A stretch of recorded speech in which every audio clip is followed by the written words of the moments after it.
Immunity, आपने ये word कई बार सुना होगा कि इसकी इम्यूनिटी स्ट्रांग है, इसकी इम्यूनिटी वीक है। आखिर ये इम्यूनिटी होता क्या है, कैसे ये हमारे शरीर को कंट्रोल करता है, कैसे हमारी पूरी बॉडी इस इम्यूनिटी के ऊपर ही डिपेंड करती है।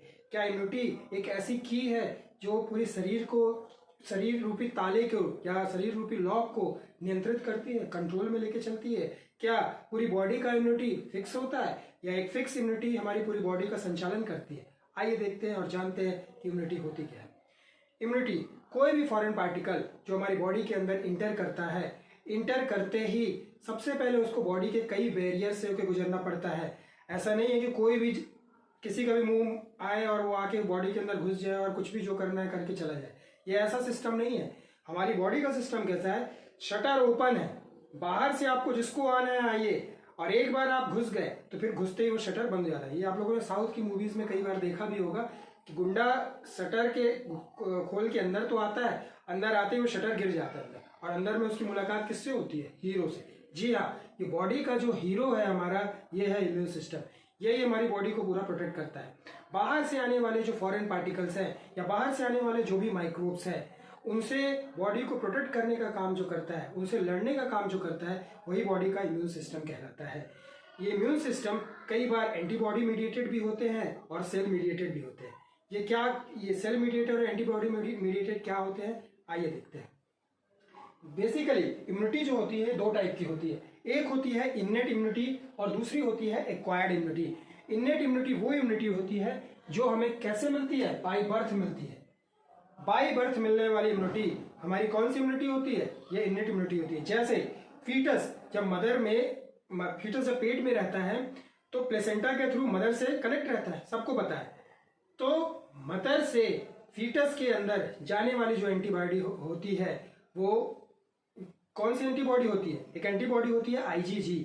ये आईजीजी बॉडी, ये हमारे ये नेचर का इतना अद्भुत करिश्मा है कि मदर ऑलरेडी पेट में भी फीटस को प्रोटेक्ट करके रखती है। किसके थ्रू, वो लगातार प्लेसेंटा के थ्रू आईजीजी एंटीबॉडी को फीटस के अंदर में ट्रांसफर करती रहती है, जो उसको सुरक्षित करके रखता है।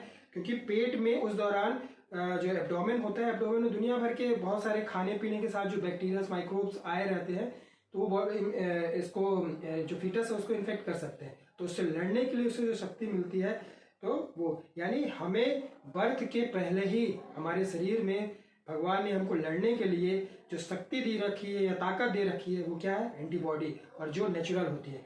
तो ये इन्नेट इम्यूनिटी जो होती है ये बर्थ के साथ ही हमको मिलती है।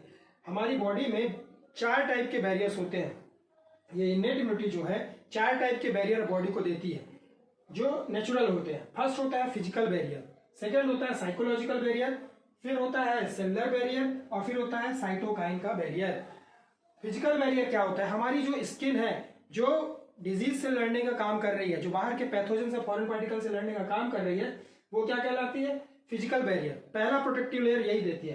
तो फिजिकल लेयर में हमारा क्या आता है, बॉडी की हमारी स्किन, हमारी जो स्किन है, जो भी माइक्रोब्स इसके ऊपर बैठ रहा है, पहले तो वो प्रोटेक्शन दे रही है, उसको शरीर के अंदर इंटर करने नहीं दे रही है। तो पहला बैरियर ये हो गया। इसके अलावा किसी तरह अगर शरीर के अंदर घुस भी जाए तो बॉडी का जो रेस्पिरेटरी ट्रैक है, ये पूरा म्यूकस, इसमें जो एपिथेलियम सेल की लाइनिंग है उसमें चारों तरफ पूरा म्यूकस से सना हुआ है। तो वो जो म्यूकस है उस माइक्रोब्स को या उस पैथोजन को अपने पास पकड़ लेती है, रोक लेती है। तो रेस्पिरेटरी ट्रैक हो गया। ऐसे ही सेम हमारा गैस्ट्रोइंटेस्टाइनल ट्रैक होता है। गैस्ट्रोइंटेस्टाइनल ट्रैक की भी लाइनिंग, और इसके अलावा यूरोजेनाइटल ट्रैक जो है उसकी लाइनिंग, उसके एपिथेलियल सेल्स की जो लाइनिंग होती है वो म्यूकस से रिलेटेड रहती है और वो पूरी तरह से उसको जो आने वाले पैथोजन से, फॉरेन पार्टिकल्स को कंट्रोल करती है। सेकेंड आता है साइकोलॉजिकल बैरियर, जो नेचुरली है। हमारे पेट में खाना खाने के, जो हमें भूख का एहसास कौन कराता है, जो सीक्रेट होता है एसिड स्टमक में। तो ये स्टमक जो है, खाने के साथ जो बाहरी माइक्रोब्स आ गए या कोई बैक्टीरिया आ गया, कुछ भी आया, तो जैसे ही वो पेट में आता है उसको किल करने का काम कौन करता है, एसिड। एसिड जो है उसको बर्न कर देता है। इसके अलावा टीयर्स, सलाइवा, रोने पे कभी भी आपने देखा कि हमारे बॉडी का सिस्टम, जो हम रोने पे हमारी आंखों से आंसू ही क्यों निकलता है, ये कुदरत का इतना बड़ा करिश्मा है कि कोई भी बैक्टीरिया हमारे आंखों के अंदर से शरीर के अंदर इंटर ना कर जाए, तो उसके लिए शरीर तुरंत इमीडिएट रिस्पॉन्स देता है और टीयर्स बाहर आना शुरू करते हैं। वो टीयर्स में जो प्रोटीन्स होते हैं उस बैक्टीरिया को क्या कर देते हैं, या उस पैथोजन को किल कर देते हैं। इसके अलावा सलाइवा, फूड के साथ जो भी फॉरेन पार्टिकल अंदर घुस रहा है, तो जब वो सलाइवा उसमें मिक्स होता है तो सलाइवरी जो सलाइवा में जो भी हमारे एंटीबॉडी रहते हैं या जो भी सलाइवा में हमारे प्रोटीन्स रहते हैं वो उसको क्या कर देते हैं, किल कर देते हैं। तो सेकेंड बैरियर हो गया हमारा साइकोलॉजिकल बैरियर। थर्ड हो गया सेलुलर बैरियर, एक तीसरा बैरियर। अब इन दोनों से भी अगर कोई पैथोजन बॉडी के अंदर घुस ही गया, मान लो कि भाई उसने स्किन को भी क्रॉस कर लिया, उसने नेजल बैरियर को भी क्रॉस कर लिया, ठीक है, टीयर्स से भी हो गया, सब चीज से शरीर के अंदर इंटर कर गया, तो अब असली काम शुरू होता है सेलुलर बैरियर का। हमारी जो सेल्स हैं, सेल्स भी तो लड़ने का काम करती है। सेल्स उसके अंदर जो भी पैथोजेंस है उसको मारने का काम करती है। सेल्स में सबसे पहला हमारा प्रोटेक्शन का काम करता है वो कौन है, डब्ल्यूबीसीएस सेल्स। ये डब्ल्यूबीसीएस सेल्स कहाँ पाए जाते हैं, ये हमारे ब्लड में पाए जाते हैं। ब्लड में दो टाइप की सेल्स होती है, आरबीसीएस सेल्स, डब्ल्यूबीसीएस सेल्स, ये आपको बताया है। डब्ल्यूबीसी सेल जो है ये नेचुरल प्रोटेक्टर होती है हमारी बॉडी का। ये क्या करती है, बाहर से आने वाले फॉरेन पार्टिकल को पहचानती है, रिकॉग्नाइज करती है। उसको ये लगता है कि नहीं ये शरीर के अंदर कहीं बाहर ही है, तो तुरंत उसके ऊपर क्या कर देती है, अटैक कर देती है। ये डब्ल्यूबीसी बॉडी के हमारे सुरक्षा कर्मी है, ये ऑल टाइम तैनात रहते हैं, ऑल टाइम एक्टिवेट रहते हैं, किसी भी बाहरी आदमी को पहचानते हैं और उसको तुरंत किल करने का काम करते हैं। इसके अलावा जो ब्लड में मोनोसाइट्स पाए जाते हैं, नेचुरल किलर सेल्स जो होती हैं, जिनको लिम्फोसाइट सेल्स भी कहते हैं, लिम्फोसाइट सेल्स जो होती हैं ये जनरली दो टाइप की होती है। एक होती है बी लिम्फोसाइट्स, एक होती है T lymphocytes. B lymphocyte cells जो होती है ये कहाँ में बनती है, ये बोन मैरो में बनती है। और टी लिम्फोसाइट सेल्स जो होती है ये जनरली 3-4 टाइप की होती है। इनमें जो हेल्पर का भी काम करती है, जो किलर का भी काम करती है और मैसेंजर का, मेमोरी का भी काम करती है, तो टी लिम्फोसाइट सेल्स होती है। तो ये सेल्स क्या करती है, जैसे ही कोई हमारा बॉडी का सेल इन्फेक्टेड हो गया, अब वो बॉडी का इन्फेक्टेड सेल जो होता है ये इन लिम्फोसाइट को सीक्रेट करने का काम करती है। ये लिम्फोसाइट सेल्स जो होती हैं, टी लिम्फोसाइट सेल्स, ये कहाँ पे बनती है, थाइमस ग्लैंड में बनती है। और बी लिम्फोसाइट सेल्स कहाँ बनती है, बोन मैरो में। ये एग्जाम पॉइंट ऑफ व्यू से बहुत इंपॉर्टेंट होता है कि बी लिम्फोसाइट सेल्स बॉडी में कहाँ बनेगी, तो बोन मैरो में। टी लिम्फोसाइट सेल कहाँ बनती है, थाइमस ग्लैंड में। इसीलिए ये थाइमस ग्लैंड में बनने वाली लिम्फोसाइट सेल जो होती है ये क्या होती है, सेल मीडिएटेड होती है, यानी सेल जो रिस्पॉन्स देता है तब उसके अकॉर्डिंग इनका एक्शन होता है। सपोज एक सेल हमारी बॉडी के अंदर है, किसी तरह वो पैथोजन अंदर घुस भी गया और उसने क्या किया, डब्ल्यूबीसी से भी बच गया। अब क्या किया, उसने एक सेल को इन्फेक्ट कर दिया, ठीक है। जैसे ही वो सेल इन्फेक्ट हुआ तुरंत एक्टिवेट उस सेल ने क्या किया, अपने अंदर से एक प्रोटीन को सीक्रेट करने का काम किया। ये कहलाता है प्रोटीन इंटरफेरॉन। इसके ये हमारी बॉडी का क्या है, साइटोकाइन बैरियर है। साइटोकाइन बैरियर में क्या होता है, इन्फेक्टेड सेल्स एक प्रोटीन को सीक्रेट करने का काम करती है जिसको कहते हैं इंटरफेरॉन। ये इंटरफेरॉन एक प्रकार का सिग्नल होता है जो आसपास की दूसरी सेल्स को एक मैसेज भेजती है। ये मैसेंजर की तरह काम करती है, मैसेज भेजती है कि बॉडी में कोई इस टाइप का सेल आया है जिसने मुझे इन्फेक्ट कर रखा है, तो अपने आप को प्रोटेक्ट करो, अपने सुरक्षा करो। तो उनको सुरक्षा देने का काम फिर कौन करेगा, ये सेल मीडिएटेड जो लिम्फोसाइट सेल्स है, टी लिम्फोसाइट सेल्स, ये एक्टिवेट होती हैं, उस सेल को, उस इन्फेक्टेड सेल को डिस्ट्रॉय करेंगी और आसपास की जो भी सेल्स हैं उनको किल भी करेगी। इतना ही नहीं, भविष्य के लिए उस पैथोजन की मेमोरी भी रखेंगी कि दोबारा कभी ये अगर बॉडी के अंदर आए तो उस समय इमीडिएट उसको क्या कर देती है, डिस्ट्रॉय कर देती है। मतलब किसी सेल को कोई इन्फेक्ट भी ना कर पाए और तुरंत उसको इन्फेक्ट कर दे। क्यों, क्योंकि कोई नया जब पैथोजन बॉडी के अंदर में आया है, जनरली हमारे घर में कोई या हमारे किसी कार्यालय में कोई आता है, हमें पता नहीं है ना उसका बिहेवियर कैसा है, वो आ रहा है, हम तो उसको वेट एंड वॉच पे रखते हैं, हम देख रहे हैं उसकी हरकतें, देख रहे हैं कैसे है क्या। ऐसे सेल के शरीर के अंदर भी ये लिम्फोसाइट सेल उसको वॉच करती रहती है। तो जैसे ही जब देखते हैं कि नहीं इसकी इरादे ठीक नहीं है तो उसको क्या कर देते हैं, भगा देते हैं हम या किल कर देते हैं। किल करने के बाद उसकी फोटो सब दिन के लिए हम अपने दिमाग में रख लेते हैं कि नहीं ये आदमी दोबारा कभी हमको दिखा तो इमीडिएट रिस्पॉन्स करेंगे और उसको क्या करेंगे, किल कर देंगे या भगा देंगे। तो सेम वही काम करने का काम कौन करता है, टी लिम्फोसाइट सेल। वो ऑल टाइम के लिए मेमोरी अपनी ब्रेन में क्या करता है, फीड कर लेता है ये सेल्स। तो जैसे ही उस टाइप का कोई पैथोजन दिखेगा तुरंत उसको क्या करती है, किल कर देती है। तो ये 4 टाइप के बैरियर थे जो इन्नेट इम्यूनिटी है, जो नेचुरल हमारी बर्थ के समय ही हमको ये मिल जाता है प्रोटेक्टिव। अब एक होता है इन्नेट इम्यूनिटी, दूसरा होता है एक्वायर्ड इम्यूनिटी। एक्वायर्ड इम्यूनिटी क्या होती है, ऐसी इम्यूनिटी जो पैथोजन स्पेसिफिक होती है, जो मेमोरी बेस्ड होती है। जैसा मैंने अभी आपको बताया ये एंटीबॉडी रिलेटेड होती है, यानी ऐसी इम्यूनिटी जो एंटीबॉडी को जनरेट करती हैं और एंटीबॉडी जनरेट करके उस पैथोजन को किल करने का काम करती है। ये इम्यूनिटी क्या कहलाती है? ये एक्वायर्ड इम्यूनिटी कहलाती है। जितने भी वैक्सीनेशन के प्रोग्राम चलते हैं, आपने देखा है ना, छोटे बच्चों को दुनिया भर के वैक्सीन लगाए जाते हैं। पोलियो के हो गए, और आपका टीबी के वैक्सीन हो गया, डीपीटी डिप्थीरिया की वैक्सीन हो गया। तो ये सारे वैक्सीन में क्या होता है?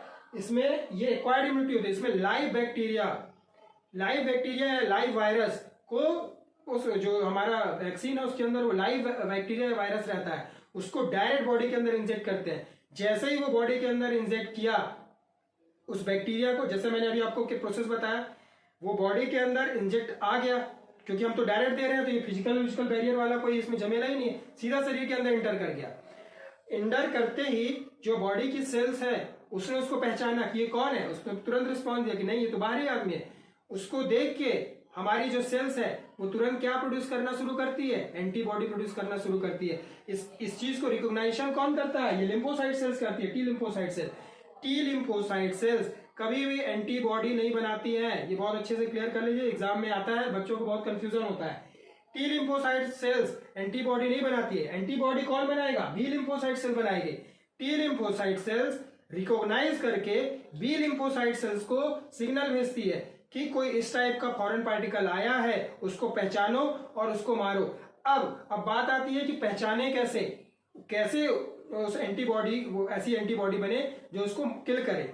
तो जो एंटीबॉडी होता है इसका स्ट्रक्चर होता है ऐसा, 4 पॉलीपेप्टाइड चेन होती है। 4 पॉलीपेप्टाइड चेन, यानी जो आपने सुन रखा है लॉक एंड की थ्योरी, ये वही लॉक एंड की थ्योरी है। ये है एंटीबॉडी का, ये साइड जो होती है ये एंटीजन बेस्ड साइड होती है। एंटीजन मतलब हमारा फॉरेन पार्टिकल जो बाहर से एंटर किया है। तो जो भी एंटीजन है वो एंटीजन यहां पे आके बाइंड होगा इस साइड पे, ठीक है। अब ये हो गया उसका क्या? लॉक एंटीजन, यानी समझ लीजिए कि ये एक प्रकार की सेल है।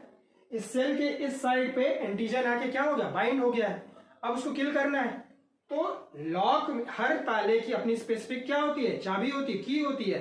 तो हर एंटीजन का अपना एक स्पेसिफिक क्या होगा? एंटीबॉडी होगा। वो एंटीबॉडी उसी एंटीजन को किल करने का काम करेगा। तो उसी के तरह से, उसी सेम स्ट्रक्चर का और उसके अपोजिट एक क्या बनता है? एंटीबॉडी बनती है। ये एंटीबॉडी इस प्रकार की होती है कि ये इसके पास जाए, इस साइड में जाके साइड को ब्लॉक कर दे और अंदर ही अंदर उस सेल को, उस जो पैथोजन है उसको क्या कर दे? किल कर दे। तो ये लॉक एंड की थ्योरी होती है, ये भी एग्जाम में आता है, तो ये आपको ध्यान रखना है कि एंटीबॉडी जो होती है ये जनरली लॉक एंड की थ्योरी के ऊपर बेस्ड होती है। 4 पॉलीपेप्टाइड चेन होती हैं, जिसमें से 2 चेन जो होती है ये लाइट होती है और 2 चेन होती है हैवी चेन, यानी ये क्या कहलाएगा? H2L2। तो क्या एंटीबॉडी H2L2 सिस्टम पे बेस्ड होती है? तो बिल्कुल सही है, H2L2 सिस्टम होता है एंटीबॉडी का। 2 हैवी चेन होते हैं, 2 लाइट चेन होते हैं। पेप्टाइड चेन्स क्या होते हैं? ये प्रोटीन के, कई सारे प्रोटीन्स आपस में जब बॉन्ड करते हैं, बॉन्डिंग करते हैं, तो वो चेन बनाते हैं, उसे पेप्टाइड बॉन्ड कहते हैं। वही पेप्टाइड बॉन्ड से बनी हुई चेन होती है, वो पेप्टाइड चेन कहलाती है। तो जो एंटीबॉडी है जो बी लिम्फोसाइट्स में नेचुरली बनती हैं, उनको क्या कहते हैं? वो एंटीबॉडी होती है IgA, IgM और IgG। ये आपको याद रखना है। कैसे भी ट्रिक बना के इसको आप याद रख लीजिए। ये नेचुरल एंटीबॉडी होती है। जैसे मैंने अभी आपको बताया कि जन्म के समय बच्चे को प्लेसेंटा के थ्रू जो एंटीबॉडी मिलती है, एग्जाम में क्वेश्चन आता है, तो वो कौन सी है? वो एंटीबॉडी है IgG। बच्चे कई बार गलती कर देते हैं उसमें, ये ध्यान रखना, आपको IgA में टिक लगा देते हैं। IgA वो एंटीबॉडी है जो बच्चा पैदा होता है बर्थ के बाद, जो मदर का फर्स्ट मिल्क निकलता है, जिसे क्या कहते हैं? क्लोस्ट्रम। ये भी एग्जाम में आता है, ध्यान रखना है। मदर के फर्स्ट फीडिंग जो होती है वो क्लोस्ट्रम कहलाता है। उस क्लोस्ट्रम के साथ जो बेबी के अंदर, बॉडी के अंदर जो मिल्क के साथ जो एंटीबॉडी जाती है वो क्या है? IgA है। सिक्रेटरी ग्लैंड में जो भी एंटीबॉडी रहती है वो क्या कहलाती है? IgA। इसका मतलब जो हमारी आंसू है, टीयर्स है, तो उनपे भी जो एंटीबॉडी है जो उस पैथोजन को किल करने का काम कर रही है, तो वो कौन सी एंटीबॉडी हो सकती है? ये आगे आपको बताएंगे। नाउ आपका IgA हो गया, IgG हो गया और IgM हो गया। जहां भी कभी हमको IgM जो होता है ये बॉडी का प्रोटेक्टिव एंटीबॉडी होता है।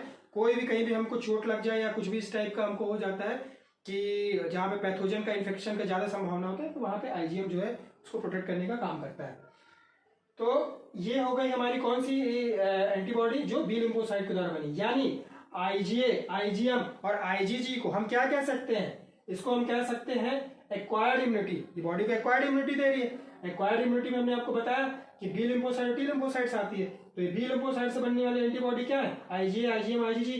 तो आईजीए, आईजीएम और आईजीजी ये क्या है, बॉडी को देती है, एक्वायर्ड इम्यूनिटी देती है। एक्वायर्ड इम्यूनिटी क्या होती है, जो पैथोजन स्पेसिफिक होती है, पैथोजन के बनने पे या पैथोजन के इंटर करने पे उसको किल करने का काम करती है। दूसरी टाइप की होती है जो ये सेल मीडिएटेड इम्यूनिटी होती है। सेल मीडिएटेड इम्यूनिटी जो होती है ये टी लिम्फोसाइट्स कहलाती है। टी लिम्फोसाइट सेल जो होती है ये थाइमस ग्लैंड में बनती है। तो ये भी आपको बता दिया कि ये एंटीबॉडी प्रोड्यूस नहीं करती, बी लिम्फोसाइट को इनिशिएट करती है एंटीबॉडी बनाने के लिए। जैसे ही कोई एंटीबॉडी एंटीजन बॉडी के अंदर जब आता है या एंटर करता है, सबसे पहले हमारी बॉडी जो रिस्पांस देती है वो रिस्पांस क्या कहलाता है, प्राइमरी रिस्पांस। अगर कभी आपको इस टाइप का स्ट्रक्चर जैसे मिलता है स्ट्रक्चर एग्जाम में आए, तुरंत आपको समझना है कि किस चीज से रिलेटेड है, इम्यूनिटी से रिलेटेड है। ये हो गया फर्स्ट रिस्पांस। फर्स्ट रिस्पांस हमेशा धीमा आता है, क्यों, क्योंकि वेट और वॉच वाली स्टेज रहती है ना। जैसे आपको बताया कि बॉडी भी अंदर पैथोजन इंटर किया, बॉडी ने उसको पहचाना, फिर धीरे से रिस्पांस दिया, जो हमारे टी सेल मीडिएटेड लिम्फोसाइट से टी लिम्फोसाइट रिस्पांस दिए, उसको पहचाने, उसकी पहले स्ट्रक्चर को पहचानो चारों तरफ से घूम घूम के किस टाइप का है, फिर उसके अगेंस्ट में रणनीति बनाए, रणनीति बना के उसी के तरह और अपोजिट साइड का एक चाबी बनाए उसको किल करने के लिए। तो ये सारा प्रोसेस, तो इसका पहला रिस्पॉन्स आने में क्या हो गया, स्लो हुआ। तो ये हो गया फर्स्ट रिस्पॉन्स, हमेशा लो इंटेंसिटी का रहता है। फिर ये रिस्पॉन्स क्या है, सेकेंडरी रिस्पॉन्स, ये हाई इंटेंसिटी का होता है। यानी अब आपने उसको पहचान लिया है, दोबारा कभी ये जो पैथोजन था या एंटीजन था हमारी बॉडी के अंदर फिर से इंजेक्ट करेगा, तो हमारे पास पहले से मेमोरी है उसको मारने के लिए, और हमारी बॉडी में पहले से एंटीबॉडी मौजूद है उसको मारने के लिए। वो इंटर करेगा और इंटर करते ही बॉडी तुरंत पहचान के उसको क्या कर देगा, किल कर देगा। तो ये रिस्पॉन्स जो आता है ये बहुत फास्ट आता है, इसलिए इसको क्या कहते हैं, सेकेंडरी रिस्पॉन्स। इसे एनामनेस्टिक जो रिस्पॉन्स है ये भी कहते हैं। तो ये आपको ध्यान रखना है कि सेकेंडरी रिस्पॉन्स जो होता है, कई बार एग्जाम में क्वेश्चन पूछ देता है कि जो इम्यूनिटी होती है कौन सी इम्यूनिटी फास्ट होती है, तो सेकेंडरी रिस्पॉन्स वाली जो इम्यूनिटी होती है वो फास्ट आती है। फिर इसके बाद कुछ जो हमारे ऑर्गन डोनेशन होते हैं, ग्राफ्टिंग होते हैं, आप लोगों ने सुना होगा, किसी की किडनी में प्रॉब्लम हो गया, लिवर में हो गया, तो डॉक्टर बोल देते हैं ट्रांसप्लांट करना पड़ेगा। तो ट्रांसप्लांट की जो प्रोसेस होती है ये नेचुरल नॉर्मल प्रोसेस नहीं होती है। कभी भी ट्रांसप्लांट करना हो तो हमेशा किसको खोजा जाता है, सिबलिंग। सिबलिंग क्यों खोजा जाता है कि उसमें मार्कर साइट्स होते हैं, टी मार्कर साइट्स होते हैं, जो टी लिम्फोसाइट्स के, ये मार्कर साइट सेम होने चाहिए, इसीलिए सिबलिंग्स को फर्स्ट प्रायोरिटी दिया जाता है। क्योंकि ये कहाँ पे पाए जाते हैं, ब्लड में पाए जाते हैं। तो सबसे पहले उनका ब्लड ग्रुप को ही चेक किया जाता है कि जो ब्लड ग्रुप है अगर सेम नहीं होगा तो जैसे ही क्या होगा, अगर कोई अपोजिट ब्लड को शरीर के अंदर डोनेशन के टाइम में गया तो शरीर उसको किस तरह देखेगा, फॉरेन पार्टिकल के रूप में देखेगा। अदर ग्रुप का जो भी है, सपोज मेरे अंदर ट्रांसप्लांट होना है, मेरा जो ब्लड ग्रुप है वो बी पॉजिटिव था, किसी ए पॉजिटिव वाले का ब्लड मेरे शरीर के अंदर एंटर किया, तो ये जो ब्लड ग्रुप होते हैं ये क्या होते हैं, एंटीजन होते हैं। ये भी आपको पढ़ा है, आगे आपको और भी इसके बारे में डिटेल देंगे। ब्लड ग्रुप सब ये होते हैं, ये हमारे एंटीजन होते हैं। तो हमारी बॉडी तो आईजी, मेरा ब्लड ग्रुप बी है, तो आईजी में हमारी बॉडी जो है वो बी एंटीजन नाम के जो ये है इसको ब्लड को पहचानती है। कोई ए ब्लड ग्रुप वाला ब्लड हमारे शरीर के अंदर आया तो उसको तो बॉडी नहीं पहचान रही ना, तो नहीं पहचान रही तो उसके अगेंस्ट में क्या करेगी, रिस्पॉन्स करेगी और तुरंत उसको क्या करना शुरू करेगी, किल करना शुरू करेगी। यानी टी लिम्फोसाइट सेल्स एक्टिव हो जाएंगे, उसको एज ए पैथोजन की तरह लेंगे और उसको उसकी जितनी भी सेल है या इन्फेक्टेड सेल्स है और उनको किल करना शुरू कर देगी, उसके अगेंस्ट में एंटीबॉडी बनाना शुरू कर देंगे क्योंकि वो एंटीजन है। तो इसीलिए डोनेशन या ग्राफ्टिंग के टाइम हमेशा क्या देखा जाता है, देखा जाता है कि उसका टिश्यू जो है सेम होना चाहिए। दूसरी चीज देखा जाता है कि जो ब्लड ग्रुप है वो सेम होना चाहिए ताकि मैच कर जाए, बॉडी उसको पहचान ले कि हमारा अपना है, उसके अगेंस्ट में कोई रिस्पॉन्स नहीं देते। इसके बाद भी शरीर हमेशा वेट एंड वॉच रखता है, ये ऐसा मशीनरी है, ऐसे ही नहीं छोड़ देता, उसको ये मेमोरी रहता है कि यार ये बाहर से तो आया था, ठीक है अपना सा लग रहा था लेकिन बाहर से तो आया था ना। तो शरीर उसको वेट एंड वॉच में रखती है, गार्ड बैठा के रखती है, उसको पहचानते रहो। तो उसके लिए क्या किया था, इम्यूनो सप्रेसेंट की जो टैबलेट्स होती है वो चालू किया जाता है जिंदगी भर के लिए। ये इम्यूनो सप्रेसेंट क्या करता है, बॉडी के इम्यून सिस्टम को थोड़ा सप्रेस करके रखता है कि भैया आराम से बैठो, ज्यादा एक्टिव होने की जरूरत नहीं, ज्यादा फुदफुदाने की जरूरत नहीं, थोड़ा आराम से रहो, शरीर को काम चलने दो, तो अपना भी काम करो, शरीर का भी काम चलने दो। तो इम्यूनो सप्रेसेंट टैबलेट बहुत जरूरी जाती है। कई बार आप लोगों ने सुना होगा कि किसी का वो ग्राफ्टिंग हुआ था या फिर किसी का ट्रांसप्लांट हुआ था, कुछ महीने चला और सक्सेसफुल नहीं हुआ और डेथ हो गई। उसका कारण यही है कि लोग अगर आप प्रॉपर ध्यान ना दें, इम्यून सप्रेशन टैबलेट को प्रॉपर ना ले, तो नहीं लेने पे फिर बॉडी इम्यून सिस्टम फिर से एक्टिवेट हो जाता है, जागृत हो जाता है, तो उसको किल कर जो भी ट्रांसप्लांट आया था उसको एज ए फॉरेन पार्टिकल समझ के उसके अगेंस्ट में एंटीबॉडी बनाना शुरू करता है, उसको क्या कर देता है, किल कर देता है। खैर, तो ये जो हमारी एंटीबॉडी थी, ये हमारी बॉडी को किस टाइप का रिस्पॉन्स देती है, इसको कहते हैं ह्यूमोरल इम्यून रिस्पॉन्स।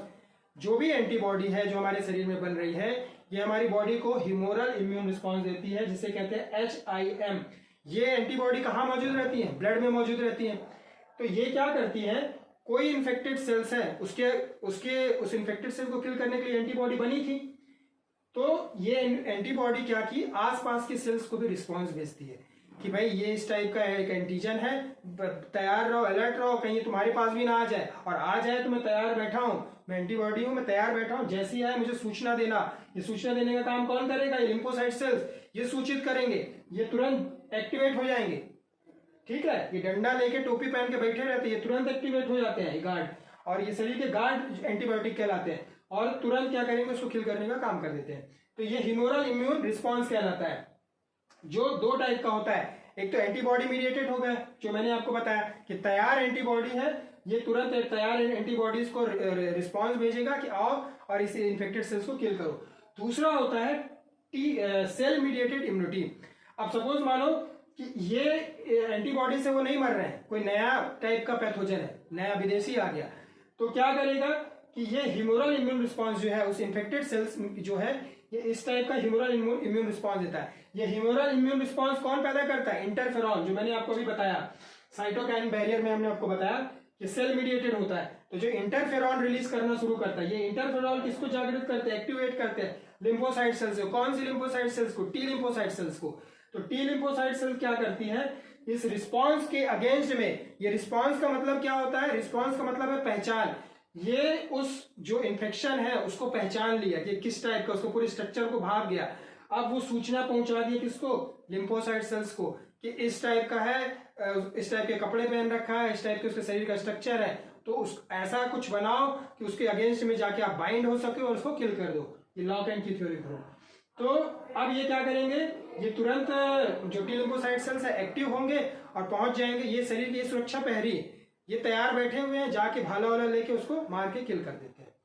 ठीक है, अब हमने इम्यूनिटी आपको बताया, इनेट इम्यूनिटी और एक्वायर्ड इम्यूनिटी। दो टाइप की और इम्यूनिटी होती है, जो होती है एक एक्टिव इम्यूनिटी और दूसरी होती है पैसिव इम्यूनिटी। एक्टिव इम्यूनिटी जो होती है ये क्या कहलाती है, ये इम्यूनाइजेशन से आता है। ये मैंने अभी आपको कवर कर लिया, बता दिया कि इसमें लाइव बैक्टीरिया को या लाइव वायरस को बॉडी के अंदर इंसर्ट किया जाता है। तो इसीलिए हम इसको क्या ये कह सकते हैं, हम इसे एक्टिव एक्वायर्ड इम्यूनिटी कह सकते हैं। थोड़ा ध्यान से देखिए, एक्वायर्ड इम्यूनिटी में मैंने आपको बताया दो टाइप की रहती है, एक सेल मीडिएटेड रहती है और दूसरी क्या होती है, एंटीबॉडी मीडिएटेड रहती है। तो जब हम लाइव पैथोजन को शरीर के अंदर इंसर्ट कर रहे हैं तो शरीर उसके अगेंस्ट में क्या बनाएगी, एंटीबॉडी बनाएगी। टी लिम्फोसाइट पहचान करके रिस्पॉन्स भेजेगी किसको, बी लिम्फोसाइट्स को, और बी लिम्फोसाइट सेल्स क्या बनाएंगे, एंटीबॉडी। तो ये एक्वायर्ड आ रही है। एक्वायर्ड इम्यूनिटी जो होती है पैथोजन स्पेसिफिक होती है, तो इसीलिए हम इसे क्या कह सकते हैं, एक्टिव एक्वायर्ड इम्यूनिटी। ये याद रखिएगा, ये भी एग्जाम में पूछ देता है कि जो भी वैक्सीनेशन हमारे पोलियो के वैक्सीन हो गया, डिप्थीरिया के वैक्सीन हो गया, या उनके बैक्टीरिया का नाम लिख के दे देता है कि ये बैक्टीरिया के अगेंस्ट में शरीर जो रिस्पांस देता है वो किस टाइप का रिस्पांस होता है। तो एक्टिव एक्वायर्ड इम्यूनिटी, ये ध्यान रखना है आपको। एक इम्यूनिटी जो जनरेट होती है ये क्या कहलाती है, पैसिव इम्यूनिटी। पैसिव इम्यूनिटी क्या होती है, जिसमें रेडीमेड यानी जो रेडीमेड एंटीबॉडी को ही शरीर के अंदर इंसर्ट कर देते हैं। इसमें हम क्या कर रहे थे, बैक्टीरिया को भेज रहे थे। अच्छा, कई लोगों को ये भी लगता है कि सर जिंदा बैक्टीरिया जाएगा तो वो तो और बॉडी के अंदर में वो करेगा, तो वो बैक्टीरिया ऐसा लाइव नहीं रहता, कई बार डेड बैक्टीरिया को भी शरीर के अंदर भेजा जाता है, पर वो फॉरेन पार्टिकल रहता है तो शरीर उसको फॉरेन पार्टिकल समझकर उसके अगेंस्ट में एंटीबॉडी बना देता है। एक एंटीबॉडी होती है जो पैसिव होती है, पैसिव इम्यूनाइजेशन जिसको कहते हैं। ये इसमें डायरेक्ट एंटीबॉडी को शरीर के अंदर पुश किया जाता है। ये किस प्रकार की होती है, आईजीजी। कई बार क्या होता है, बड़े में भी आगे जाके ये एंटीबॉडी बॉडी के अंदर इम्यूनोग्लोबिन्स कहलाते हैं। तो ये शरीर के अंदर में कमी होती है तो हम बाहर से इनका इंजेक्शन देते हैं कि शरीर के अंदर इस एंटीबॉडी की पूर्ति हो। तो ये क्या कहलाती है? Passive acquired immunity. अगर आपको ये क्वेश्चन आता है एग्जाम में कि पैसिव एक्वायर्ड इम्यूनिटी का एग्जांपल क्या है, तो पैसिव एक्वायर्ड इम्यूनिटी का मतलब हो गया कि आपका आईजीए एंटीबॉडी हो गया, आईजीजीएम एंटीबॉडी हो गया और आईजीएम एंटीबॉडी, ये हमारे पैसिव एक्वायर्ड इम्यूनिटी में आते हैं।